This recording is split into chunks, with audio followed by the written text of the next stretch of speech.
আসসালামু আলাইকুম। আজকে আমরা জানব জন্ম ও মৃত্যু। মুহাম্মদ বিন আবদুল্লাহ রাসূলুল্লাহ সাল্লাল্লাহু আলাইহি ওয়াসাল্লাম প্রথম হস্তিবর্ষের ৯ রবিউল আউয়াল সোমবার ছুভে ছাদিকের পর মক্কায় নিজ পিতৃগৃহে জন্মগ্রহণ করেন এবং ১১ হিজরি সনের ১ রবিউল আউয়াল সোমবার সকাল ১০টার দিকে মদিনায় মৃত্যুবরণ করেন। রাসূল সাল্লাল্লাহু সাল্লামের জন্ম ও মৃত্যু দুটি সোমবারে হয়েছিল। মুসলিম হা ১১৬২, মিশকাত হা ২০৪৫, বুখারি হা ১৩৮৭। বিদায় হজ হয়েছিল ৯ জিলহজ শুক্রবার। তিনি বিদায় হজের পরে ৮০ বা ৮১ দিন বেঁচেছিলেন। কেউ বলেছেন ৯০ বা ৯১ দিন, এটা ভুল। আবু মিখনাফ ও কালবি ওফাতের তারিখ ২ রবিউল আউয়াল বলেছেন। ইবনু হিশামের ভাষ্যকার সুহাইলি সেটাকেই অগ্রাধিকার দিয়েছেন।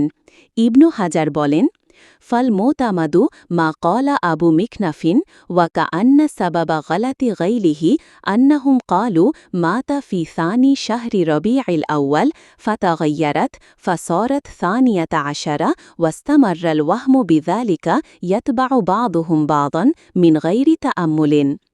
আবু মিখনাফ যেটি বলেছেন সেটিই নির্ভরযোগ্য।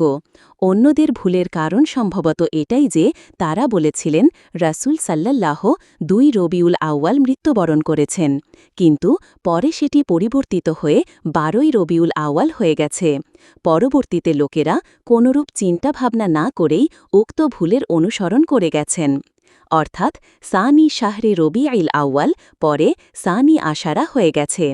তবে এটি মক্কার চাঁদের হিসাবে হতে পারে, কেননা মক্কার চাঁদ মদিনার একদিন আগে ওঠে। আল বিদায়া ৫-২24-২৫।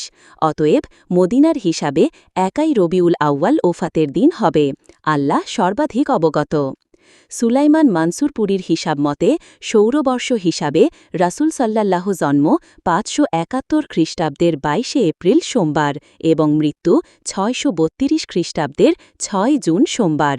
চান্দ্রবর্ষ হিসাবে তার বয়স হয়েছিল ৬৩ বছর ৪ দিন এবং সৌরবর্ষ হিসাবে ৬১ বছর ১ মাস ১৪ দিন। তার জন্ম হয়েছিল আব্রাহা কর্তৃক কাবা আক্রমণের ৫০ দিন পরে। ইবনু হিশাম ১-১৫-৪। এটা ছিল ইব্রাহিম আলাইহিসসালাম থেকে ২৫৮৫ বছর ৭ মাস ২০ দিন পরে এবং নূহ আলাইহিসসালামের প্লাবনের ৩৬৭৫ বছর পরের ঘটনা।